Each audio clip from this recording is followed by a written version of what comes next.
नमस्कार दोस्तों, स्वागत है आपका हमारे चैनल पर। आज हम बात करेंगे कि हमारी जो परीक्षाओं में निबंध पूछे जाते हैं, तो निबंध हम कैसे लिखें? क्या उसकी भूमिका होनी चाहिए? क्या उसका प्रारूप होना चाहिए? कैसे हम उसका चयन करें? कैसे हम उसमें शब्द लिखें यानी हमारी भाषा कैसी होनी चाहिए? कैसे हम भाषा को पर्याप्त तरीके से समझें? कैसे हम भूमिका बनाएँ? कैसे हम उसका निष्कर्ष लिखें? यानी एक पूरे निबंध को कैसे हम कंप्लीट करें? इस बात को हम समझेंगे। निबंध बहुत महत्वपूर्ण होता है क्योंकि ये कई बार 10 नंबर का, कई बार 12 नंबर का या इसकी जो मार्किंग है वो काफ़ी ज़्यादा होती है। तो इसलिए हमारे जो मेरिट है, हमारा जो नंबर है, उसमें ये बहुत महत्वपूर्ण अपना रोल रखता है। निबंध हिंदी में लिखने के लिए हम इसमें बताएंगे। बाकी इसको आप प्रयोग जो हम विधि बताने जा रहे हैं, इसको अंग्रेजी के निबंधों में भी कर सकते हैं। हिंदी के लिए खास है। शुरू करते हैं। देखिए, इस निबंध में सबसे पहले ज़रूरी है कि हम किस विषय पर निबंध लिखने जा रहे हैं। अक्सर परीक्षाओं में क्या होता है, ए, बी, सी, डी ऐसे करके 4 विकल्प दिए होते हैं कि इनमें से किसी एक पर निबंध लिखें। कई बार 2 रहते हैं, कई बार 4 रहते हैं। तो हमसे बोला जाता है कि इनमें से किसी पर निबंध लिखें। आपके लिए आवश्यक सबसे पहला विकल्प बिंदु यही होना चाहिए कि आप निबंध जो लिखेंगे, उसमें पहले ये देखेंगे कि आपकी समझ किस विषय पर ज़्यादा है। ए पर ज़्यादा है, बी पर ज़्यादा है। मान लेते हैं एक निबंध हमसे पूछा गया अनुशासन पर, कि अनुशासन पर निबंध लिखिए। दूसरा निबंध पूछा गया हमसे आतंकवाद पर। ये दोनों बहुत महत्वपूर्ण हैं, इसलिए हमने उदाहरण में लिया है। अब अनुशासन पर और आतंकवाद पर आपसे निबंध पूछा गया है। आपको थोड़ा-थोड़ा दोनों में आता है। लेकिन हमारी ज़रूरत क्या है, थोड़ा-थोड़ा नहीं, हमें जिस विषय को गहराई से मालूम है, उसी विकल्प को हम समझेंगे और उस पर निबंध लिखेंगे।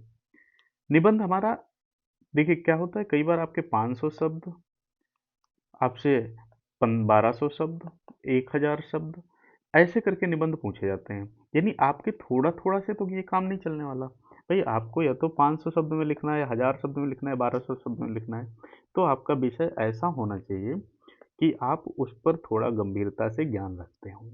इसलिए हमें विकल्प का चयन करने में बहुत समझदारी रखनी चाहिए। इसके बाद हम आगे वाले पर चलते हैं, तो हम देखते हैं कि निबंध की रूपरेखा कैसी होनी चाहिए। रूपरेखा का मतलब है कि हम निबंध की शुरुआत कैसे करेंगे, मध्य में हम क्या लिखेंगे और हम निष्कर्ष में कैसे पहुंचेंगे। ये हमारे निबंध की रूपरेखा होती है। हमारी रूपरेखा जितनी प्रभावी होगी, जितनी संयमित बनी होगी, जितना सोच समझ के बनी होगी, उतना ही हमारे नंबर इसमें अच्छे आएंगे। क्योंकि अक्सर क्या होता है कि भूमिका ही पढ़ी जाती है पहले, निष्कर्ष फिर अंत में पढ़ा जाता है, मुख्य भाग पर थोड़ा ध्यान दिया जाता है। तो यानी हमारी भूमिका यानी प्रारंभ हमारा बहुत प्रभावी होना चाहिए। अब हमें क्या करना है, ये हो गए, हमें पता चल गया 3 भाग हैं। अब हम अपने विचारों को कैसे हम इसमें रखेंगे, ये हमें समझना रहेगा। उसके बाद हमें इसको धीरे धीरे धीरे धीरे लिखते जाना रहेगा, जितने हमारे इसमें शब्द बताए गए हैं उतने शब्द के लिए। तो निबंध के लिए रूपरेखा तैयार करना हमारे लिए बहुत ज़रूरी होता है। फिर अगला जो इसमें आता है वो है भूमिका, यानी शुरुआत हम कैसे करते हैं, भूमिका कैसे लिखेंगे। तो निबंध की शुरुआत बहुत प्रभावी होनी चाहिए। मान लो हम फिर अनुशासन पर ही बात करते हैं निबंध की, कि आपने अनुशासन पर निबंध लिखा है, तो इसकी भूमिका हमारी बहुत अच्छी होनी चाहिए। एक सकारात्मक भूमिका के साथ हम हमेशा निबंध शुरू करते हैं। हम किसी उक्ति के साथ शुरू कर सकते हैं, हम किसी कहावत से शुरू कर सकते हैं। यानी ये हमारी भूमिका जो है बहुत प्रभावी होनी चाहिए, जो कि हमारे पूरे निबंध पर असर डालती है। इसमें हम उसकी प्रासंगिकता जो है उसको भी लिखेंगे, यानी जो हमारी भूमिका रहेगी उसमें हम इसके बारे में थोड़ा बहुत प्रसंग करके लिखते चले जाएंगे, जिससे भूमिका कोई व्यक्ति पढ़ रहा है तो वहीं से वो समझ जाए कि निबंध के अंदर क्या भाषा लिखी गई होगी, क्या लिखा गया होगा। जैसे हमने बताया कि प्रसंग आप लिख सकते हैं, परिभाषा दे सकते हैं, उक्ति लिख सकते हैं, सूक्ति लिख सकते हैं। ऐसे करके आप भूमिका की शुरुआत कर सकते हैं। इसके बाद आता है मुख्य भाग। भूमिका हो गई, अब आता है निबंध का मुख्य भाग। मुख्य भाग में हम क्या लिखेंगे? मुख्य भाग हमारा ऐसा रहता है जो उस विषय पर जानकारी रहती है। ये जानकारी हम तथ्यों के माध्यम से रख सकते हैं। इसमें अपने विचार जो होंगे वो हमारा कोशिश ये रहनी चाहिए कि कहीं ऐसा ना हो कि हम बात अपनी शुरू कर रहे हैं भविष्य काल से और फिर उसका अंत नहीं कर पा रहे हैं। अब आखिरी में हम वर्तमान काल भी है इस्तेमाल कर रहे हैं। कहीं से हम भूतकाल भी थोड़ा लगा रहे हैं। तो ये सब चीज़ें भी हमें थोड़ी ध्यान रखनी है क्योंकि ये बहुत विस्तृत भाग होता है। कई बार क्या होता है कि हम एक बड़ा शब्द विचार कर लेते हैं, फिर हमसे शब्द नहीं बन पाता है, तो आखिर में हम समझ नहीं पाते हैं कि है लगाएँ, कि था लगाएँ या इसकी अंत कहाँ से करें। तो इस पर हमें बहुत ध्यान देना है।